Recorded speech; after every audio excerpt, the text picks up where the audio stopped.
성경에는 예수 믿는 신자나 교회를 그리스도의 신부로 비유하는 표현들이 자주 등장합니다. 그리고 예수 믿는 신자를 하나님의 상속자로 비유하기도 합니다. 뿐만 아니라 신자를 하나님께 속한 자로 규정하고 있습니다. 성경에서 표현을 달리하고 있지만 공통적으로 바른 정체성을 갖게 하는 원리는 하나님과 관계입니다. 인간은 사회적 동물이기 때문에 세상에서 다양한 관계를 형성하고 유지하며 살아가고 있는데, 신자를 그리스도의 신부답게 하고 하나님의 자녀답게 하며 하나님께 속한 백성답게 하는 근거는 하나님께로부터 비롯되기 때문입니다. 그러므로 인간은 하나님과 바른 관계를 통해서 바른 인간관계를 형성하고 유지해 나갈 수 있는 것입니다. 그런 측면에서 바울은 교회와 그리스도의 관계를 중심으로 아내와 남편의 관계, 그리고 자녀와 부모의 관계, 그리고 종과 상전의 관계를 풀어서 설명하고 있습니다. 하나님과 바른 관계는 성령의 인도함을 따라 순종할 때 가질 수 있는 것입니다. 그러므로 성령의 충만함을 받으면 자기중심적인 그런 관계가 형성되고 또 유지되는 것이 아니라 피차 복종하는 관계로 발전되어 나갈 수 있는 것입니다. 앞서 바울은 아내들에게 자기 남편에게 복종하기를 주께 하듯 하라고 명령하였습니다. 그리고 남편들에게도 아내 사랑하기를 그리스도께서 교회를 사랑하시고 그 교회를 위하여 자신을 주심같이 하라고 명령하였습니다. 아내든 남편이든 모두 그리스도께 연결되어 있다는 것을 알 수가 있습니다. 즉, 아내가 남편에게 무조건 복종하고 남편이 아내를 희생적으로 사랑할 수 있는 근거는 그리스도께 있다는 사실입니다. 이처럼 바울은 부부의 관계를 통해 하나님의 뜻이 무엇인지 분명하게 알려주었습니다. 오늘 본문에도 자녀와 부모의 관계를 통해서 하나님의 뜻이 무엇인지 분명히 우리에게 알려주고 있습니다. 과연 자녀와 부모의 관계에서 각각 지켜야 할 도리가 무엇일까요? 그리고 각각의 그 도리를 다할 때 주어지는 복이 무엇일까요? 이제 본문을 통해서 자녀와 부모의 관계 속에 담긴 하나님의 뜻을 깨닫고 각자의 도리를 다하는 저와 여러분 모두가 되었으면 좋겠습니다. 바울은 먼저 자녀의 도리를 언급하고 있습니다. 하나님께서 자녀들에게 주신 도리가 무엇입니까? 그것은 주 안에서 각자 부모에게 순종하는 것입니다. 그래서 본문 1절에 자녀들아 주 안에서 너희 부모에게 순종하라, 이것이 옳으니라고 말씀하고 있습니다. 모든 인간은 육신의 부모로부터 생명을 물려받게 되죠. 물론 그 생명의 주권은 하나님께 달려 있습니다. 보통 생육법으로 태어나는 모든 인간은 부모를 통해서 이 땅에 존재하게 되는 것입니다. 그것이 하나님께서 정하신 원칙이고 또 질서입니다. 그러므로 이 세상에 부모 없는 사람은 단 한 사람도 없습니다. 다 누군가의 자녀인 것입니다. 심지어 태어나자마자 고아가 되더라도 그 자녀 또한 육신의 부모로부터 이 세상에 있게 된 것이죠. 그리고 입양하여 친자녀처럼 키우는 부모들도 상당히 많은데요. 이들에게 입양된 아이들은 가슴으로 낳은 자녀들이 생긴 것이죠. 그렇다고 이 말씀을 육신의 자녀들에게만 주신 명령으로 이해해서는 안 됩니다. 왜냐하면 바울이 하나님과 관계를 염두에 두고 자녀와 부모의 도리를 언급하고 있기 때문입니다. 단순히 육신적으로만 생각하면 이는 고아들에게는 무관한 말씀이 되고 말 것입니다. 그러나 영적으로 보면 영적 부모와 같은 사람들에게 확장시켜서 적용할 수 있습니다. 사랑으로 보살피고 바른 신앙으로 양육하는 교역자나 선생님들이 여기에 해당되겠죠. 그러므로 이 명령은 육신의 한계를 뛰어넘어서 예수님을 구주로 고백하는 모든 신자에게 적용할 수 있는 것입니다. 바울이 자녀들에게 강조하는 순종이 무엇입니까? 그것은 바로 주 안에서 순종입니다. 순종은 부모의 말을 귀 기울여 듣고 따르는 경청을 의미합니다. 자녀가 부모의 말에 순종해야 할 이유는 순종의 근거가 부모에게 있지 않고 하나님께 있기 때문입니다. 그래서 본문에서도 이것이 옳으니라고 말씀하고 있습니다. 즉 마땅한 자녀의 도리라는 것입니다. 그러므로 자녀들에게 요구하는 순종은 해도 되고 안 해도 되는 선택사항이 아니라 자녀로서 마땅한 도리라는 것이죠. 그리고 주 안에서 순종하라니까 예수 믿는 부모에게만 순종하라는 말씀으로 오해해서도 안 됩니다. 이는 윤리 도덕적인 차원을 뛰어넘습니다. 부모가 신자든 불신자든 많이 배웠든 적게 배웠든 상관이 없습니다. 능력이 없다 해서 무시할 이유도 없고 가난하다고 해서 불평할 이유도 없습니다. 심지어 자신에게 비인격적으로 대우한다 하더라도 핑계할 이유가 전혀 없습니다. 오직 하나님의 자녀는 하나님의 명령에 근거하여 부모에게 순종해야 하는 것이 옳습니다. 그리고 마음에 드는 것만 순종하고 마음에 안 들면 불순종해도 된다는 말씀이 아닙니다. 왜냐하면 우리에게는 하나님의 말씀을 취사 선택할 권리도 없고 거부할 권리도 없기 때문입니다. 그러므로 그때그때 상황과 환경에 따라서 자신의 기분에 따라서 다르게 처신하고 행동해서는 안 됩니다. 성경은 한결같이 모든 일에 순종해야 할 것을 가르치고 있습니다. 그래서 골로새서 3장 20절에 자녀들아 모든 일에 부모에게 순종하라. 이는 주 안에서 기쁘게 하는 것이라고 말씀하고 있습니다.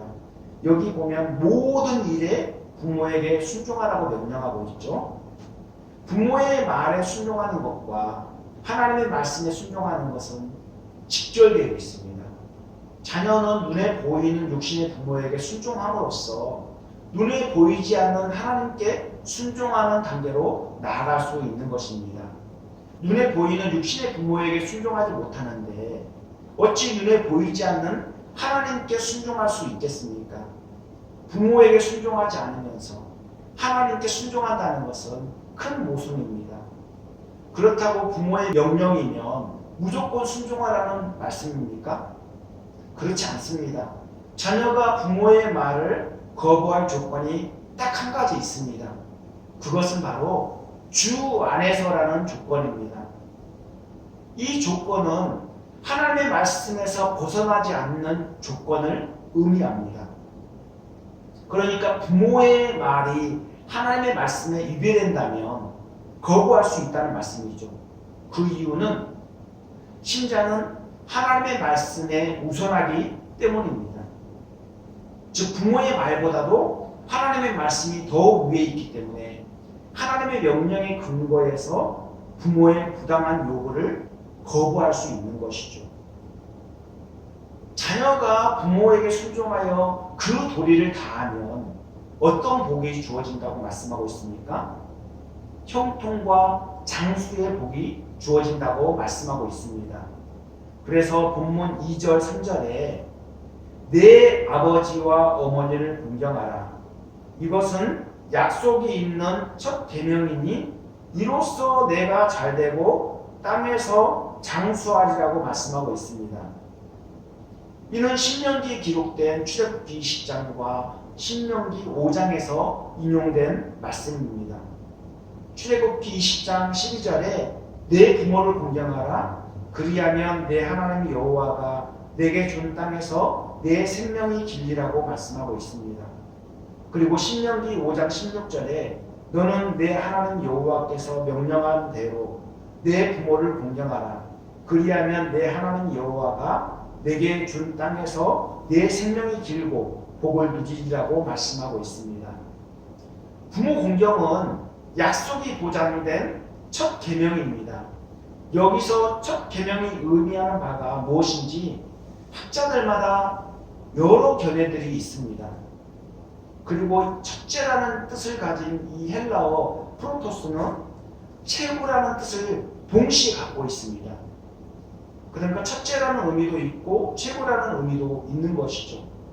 그래서 제가 볼 때는 이 첫 계명이라는 이 의미는 최고의 계명으로 해석하는 것이 맞다고 봅니다. 즉 부모 공경은 하나님의 약속이 보장된 최고의 계명 가운데 하나라는 말씀이죠. 왜 그렇습니까?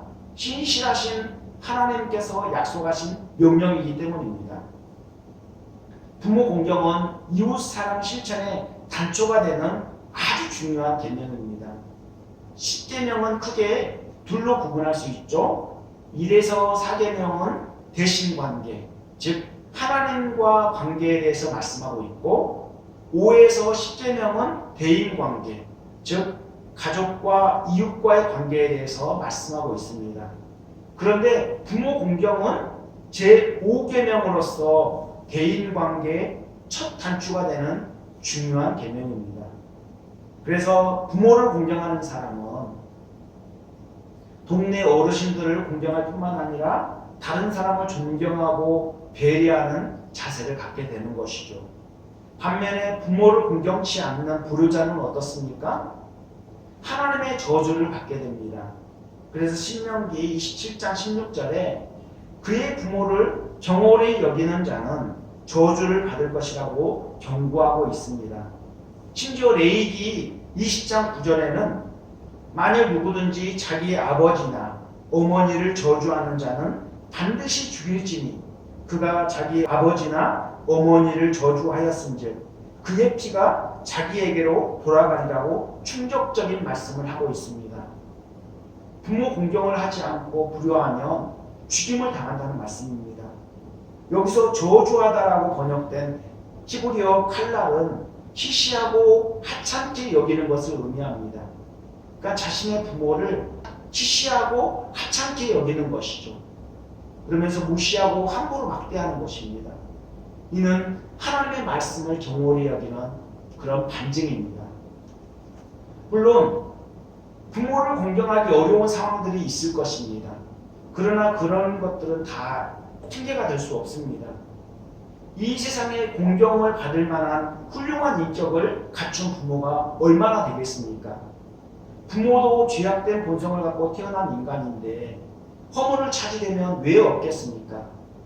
자녀가 부모를 존경하고 공경할 이유는 부모의 어떠함에 있지 않습니다. 오직 하나님의 자녀이기에 그 명령에 근거하여 부모에게 순종하는 것이죠. 부모를 존경하고 공경하는 것은 하나님을 경외하는 증거일 뿐만 아니라 하나님의 말씀에 순종하는 실제적인 표현인 것입니다. 유대인의 전통 가운데 고르반이라는 전통이 있습니다. 이는 하나님께 바쳐진 제물을 의미하죠. 그래서 구약 성경에서는 순수하게 아주 좋은 의미로 사용되었습니다. 민수기 7장 3절에 그들이 여호와께 드린 헌물이라는 표현이 나오는데 이 헌물이 바로 고르반입니다. 그러나 하나님의 말씀을 곡해하고 악용하는 사람들에 의해서 부정적으로 사용되면서 이 고르반이라는 의미는 부정적인 의미를 갖게 되었습니다. 그래서 예수님께서 전통을 핑계 삼아 하나님의 계명을 범하는 바리새인과 서기관들을 향하여 책망하셨습니다.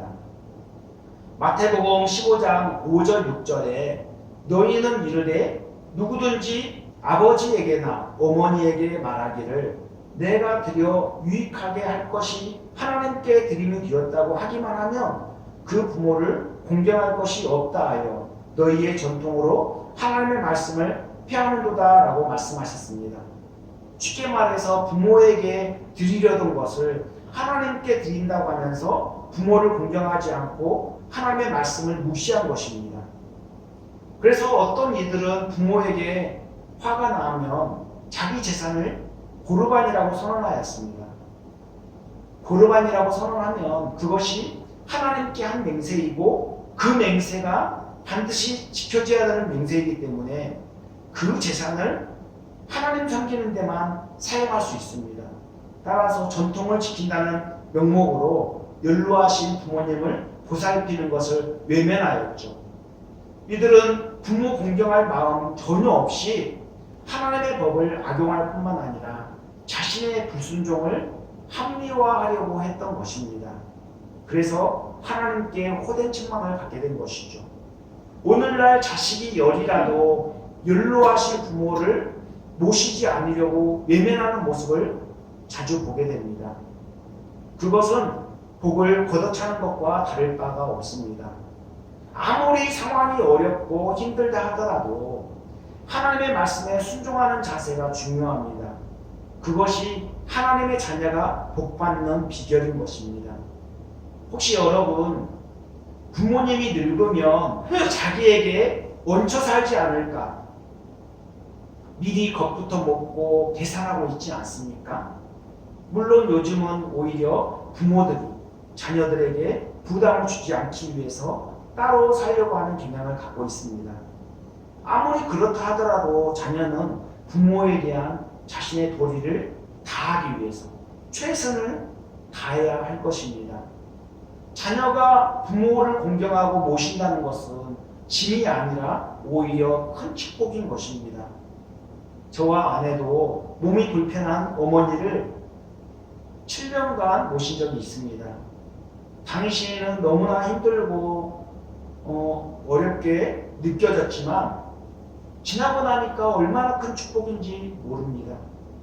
지금은 그렇게 모시고 싶어도 곁에 계시지 않으니 참으로 안타까운 마음뿐입니다. 그때 좀 더 잘할 걸 이런 후회만 밀려듭니다. 그리고 돌아가신 어머니를 생각할 때면 자꾸만 잘못한 것만 떠올라서 어느새 눈가에 눈물이 고이곤 합니다. 부모는 언제까지 기다려주지 않습니다. 철이 들 때쯤 되면 부모가 곁에 안 계시는 경우가 참으로 많습니다. 그러니까 기회가 주어졌을 때 최선을 다해 살아계신 부모님께 효도하고 공경하시기 바랍니다. 효도하는 자가 이 땅에서 잘되고 장수하는 것은 당연한 결과입니다. 성경이 그것을 약속하고 있습니다. 그러나 성경은 이 땅에서 누리는 복에 초점을 맞추고 있지 않습니다. 이 땅에 누리는 복은 보너스로 주어지는 복입니다. 본질은 약속이 보장된 내세의 축복을 누리는 데 초점을 맞추고 있습니다. 그러므로 신자는 하나님의 계명에 순종하는 것이 너무나도 중요합니다. 이어서 바울은 자녀에 대한 부모의 도리를 이야기하고 있습니다. 그래서 본문 4절에 보면 또 아비들아 너희 자녀를 노엽게 하지 말고 오직 주의 교훈과 훈계로 양육하라고 권면하고 있습니다. 아비드라라고 해서 아버지에게만 해당되는 명령으로 보아서는 안 됩니다. 왜냐하면 파테르라는 이 헬라어는 일반 용법으로 가족의 대표에게 사용되기 때문입니다. 아버지가 가정의 가장이고 어머니는 돕는 배필로서 아버지와 한 몸이라는 점에서 아버지와 어머니 모두에게 주신 말씀으로 보아야 할 것입니다. 더 넓혀보면 가르치고 돌보는 위치에 있는 부모와 같은 그런 사람들에게 모두 해당되는 말씀이라고 볼 수 있습니다. 어떻게 하면 자녀들을 하나님의 뜻에 따라 잘 가르치고 양육할 수 있을까요? 먼저는 자녀들의 마음을 상하게 하거나 화를 돋우지 않는 것입니다. 이는 자녀들을 사랑하며 인격적으로 대우하는 것을 의미하는 것이죠. 자녀들은 부모의 사랑과 존중 속에서 훌륭한 인격을 갖춘 그리스도인으로 성장해 나갈 수 있는 것입니다. 자녀는 부모의 소유가 아니라 하나님께서 하나님의 뜻을 따라 잘 양육하도록 잠시 맡겼을 뿐입니다. 그러므로 자신의 권위를 이용하여 자녀들에게 함부로 막 대해서는 안 되는 것이죠. 하나님께서는 자신의 욕심을 채우라고 자녀들을 맡기지 않으셨습니다. 또한 자신이 못다 이룬 꿈을 대신 성취하기 위해서 맡기신 것도 아닙니다. 자녀는 독립된 인격체이고 그들 나름대로의 인생이 있습니다. 그러므로 사랑하는 자녀를 하나님의 뜻에 따라 잘 가르치고 양육하는 것은 부모의 전적인 책임입니다. 그런데 오늘날 이혼이나 가정폭력으로 많은 역기능적 가정들이 생겨나고 있어서 참으로 안타깝게 느껴집니다. 어떤 자녀는 아버지로부터 얼마나 많은 상처를 받았는지 아버지라는 말만 들어도 치를 떠는 그런 모습을 보게 되었습니다. 또 어떤 자매는 목사인 친아버지로부터 엄청난 학대와 성폭력까지 당하고 자랐습니다. 그래서 아버지가 돌아가실 때 미안하다 그 말 한마디만 하면 그래도 조금이라도 위로가 되었을 텐데 그마저도 안 하고 세상을 떠났다고 합니다. 그러니 얼마나 마음에 큰 상처가 됐겠습니까? 그리고 작년 10월이죠. 생후 16개월 된 입양아 정인이가 양부모의 학대에 시달리며 숨져서 사회적으로 큰 이슈가 된 바 있습니다. 서울 양천구에 거주하는 양부모는 작년 2월 평범한 집의 부모도 입양하는 걸 보여주고 싶다. 이렇게 SNS에 자기 과시 글을 올렸습니다. 그리고 홀트 아동복지에서 생후 8개월 된 정인이를 입양하게 됐죠. 그런데 부모가 아이를 키우면서 얼마나 폭행하고 학대를 했는지 작년 5월과 6월 그리고 9월 이렇게 세 차례에 걸쳐서 아동학대 의심 신고가 접수되었습니다. 이에 경찰에서 제대로 조사하고 마땅한 조치를 취했으면 좋았을 텐데 그렇지 못했습니다. 그래서 정인이는 입양 후 8개월 만에 안타깝게도 숨을 거두고 말았죠. 이들 부부는 너무나도 어처구니 없게 아이를 학대하면서도 TV 프로그램에 출연해서 착한 부부 연기까지 하였습니다. 더욱 충격적인 것은 이들 부부가 목회자 집안의 자녀들이고 또 기독교 대학 캠퍼스 커플이었다는 점입니다. 아무리 명문 가정이고 명문 대학을 다니면 뭐 하겠습니까? 그러한 스펙이 그 사람의 신앙과 인격을 대변해 주지 않습니다. 중요한 것은 자신이 하나님을 신실하게 경외하는 자세입니다.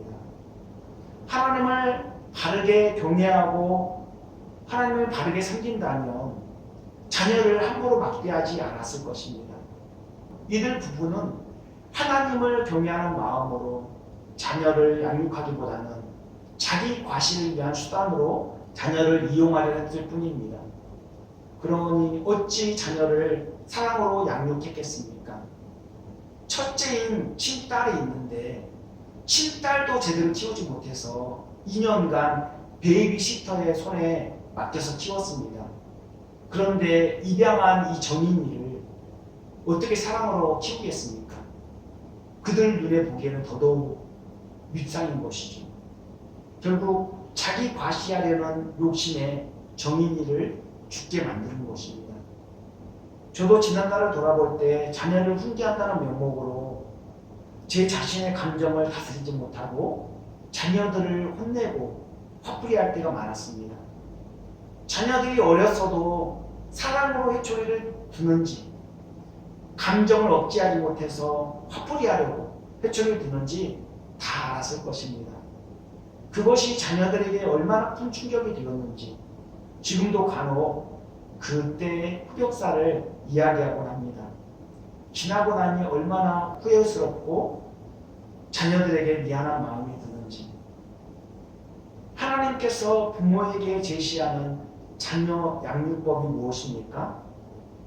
그것은 오직 주의 교훈과 훈계로 양육하는 것입니다. 이는 자녀에게 강요하거나 노엽게 하지 않으면서 본을 보여주는 방식이죠. 본을 보이는 양육 방식은 예수님께서 먼저 우리에게 본을 보여주셨습니다.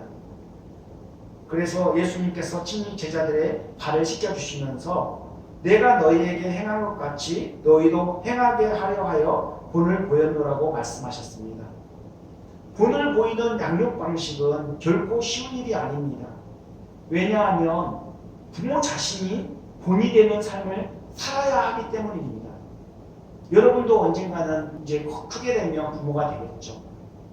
그러면 부모로서 이제 역할을 해야 될 텐데 그때 자녀들을 어떻게 교육하실 것입니까? 여러분의 삶이 그대로 자녀들에게 교육된다는 사실을 잊지 마셔야 됩니다. 부모의 원행심사가 자녀들에게 그대로 노출되기 때문에 부모의 삶 전체가 자녀들에게 산 교육이 되는 것이죠. 그런 측면에서 자녀는 부모의 인격을 닮을 수밖에 없고 신앙을 전수받을 수밖에 없는 것입니다.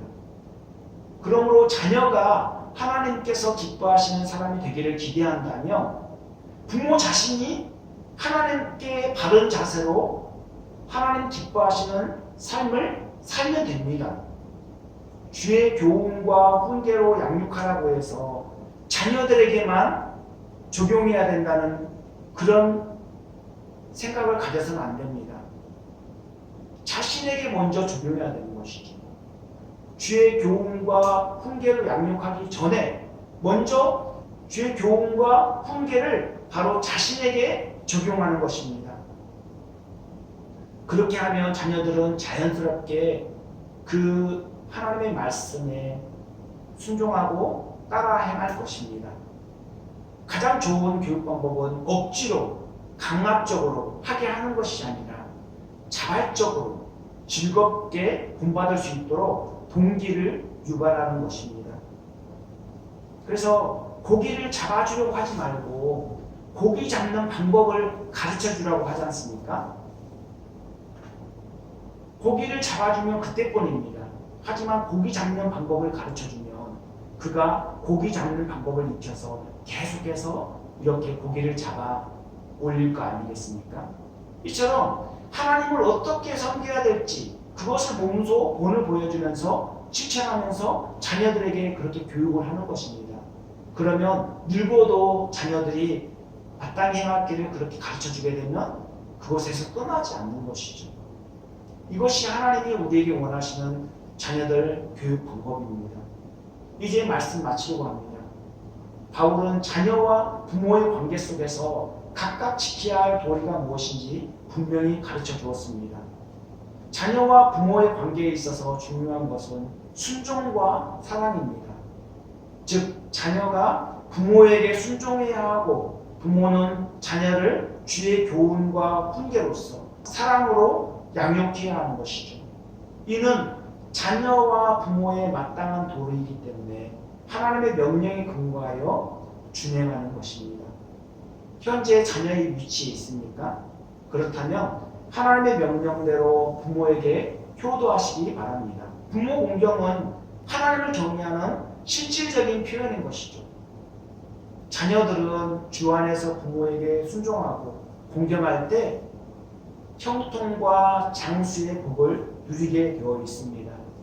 이는 하나님과 관계된 복으로서 내세와 연결되어 있죠. 즉 하나님의 약속이 보장된 계명인 것입니다. 자녀들이 부모에게 순종하고 공경할 이유와 근거는 부모에게 있는 것이 아니라 하나님의 말씀에 있기 때문에 그렇게 하는 것이죠. 그리고 현재 부모의 위치에 있습니까? 그렇다면 주님께서 교육하고 훈계하는 것처럼 자녀를 사랑으로 훈육하십시오. 무엇보다도 자신이 하나님 앞에서 바른 삶을 살아감으로써 자녀들에게 본을 보이는 것이 너무나도 중요합니다. 그것이 최고의 교육입니다. 자녀를 주의 교훈과 훈계로 양육하는 것은 하나님 사랑의 실질적인 표현인 것입니다. 특히 부모가 자녀를 사랑으로 대하고 주의 교훈과 훈계로 양육하는 것도 자녀의 어떠함에 있는 것이 아니라 하나님을 사랑하기 때문에 그렇게 하는 것이죠. 하나님께서 우리를 무조건적이고 일방적으로 사랑해 주신 것처럼 부모 또한 그 사랑에 근거하여 자녀를 사랑하는 것이 마땅합니다. 자녀에 대한 부모의 사랑에 우리를 향한 하나님의 놀라운 사랑이 담겨 있습니다. 우리는 자녀와 부모의 도리를 단순히 육신적인 관계로만 이해해서는 안 됩니다. 영적인 시각으로 보면 저와 여러분에게 공경할 부모처럼 여겨지고 사랑스러운 자녀처럼 느껴지는 사람들이 매우 많을 것입니다. 우리는 그리스도를 경외함으로 서로를 존중할 뿐만 아니라 사랑하는 관계를 형성하며 유지해 나가야만 합니다. 그것이 우리를 향하신 하나님의 뜻입니다. 저와 여러분 가정에서나 교회에서나 사회에서나 모든 영역 속에서 어느 위치에 있든지 하나님을 경외함으로 각각 자신의 도리를 다하면 좋겠습니다. 기도하겠습니다. 사랑이 많으신 하나님 아버지, 오늘 바울은 자녀의 도리가 무엇인지 또 부모의 도리가 무엇인지 말씀을 통해서 분명히 보여주었습니다. 자녀는 부모를 마땅히 공경해야 할 것을 우리에게 가르쳐 주었습니다. 하나님의 말씀이기 때문에 또 그 말씀의 준행함으로 말미암아 우리가 형통과 장수의 복을 누리게 되는 것입니다. 또한 우리 부모들에게도 또 자녀를 노엽게 하지 말고 주의 교훈과 훈계로 양육하라고 명령하였습니다. 하나님, 우리가 자녀의 위치에 있든 부모의 위치에 있든 먼저는 하나님의 명령에 근거하여 그 말씀을 준행해 나가기를 원합니다. 우리는 우리의 연약함으로 말미암아 그 도리를 다하지 못할 때가 참 많습니다. 하나님, 우리를 불쌍히 여겨주시고 늘 우리를 다스려 주셔서 우리가 정말 마땅히 그 도리를 다할 수 있도록 인도하여 주시옵소서. 하나님 아버지, 또한 혹여 자녀에게 또 부모에게 마음의 상처를 주지 않았는지 우리를 돌아보게 하시고 앞으로의 모든 삶 가운데 자녀를 정말 사랑으로 대하고 또 부모에게 정말 하나님을 공경하는 마음으로 대하는 그런 우리의 삶이 될 수 있도록 붙잡아 주시옵소서. 그래서 하나님의 영광을 드러내는 그런 복된 가정으로 세워주시도록 또 그렇게 복의 통로가 될 수 있도록 인도하여 주시옵소서. 이 모든 말씀을 예수님 이름 받들어 기도합니다. 아멘.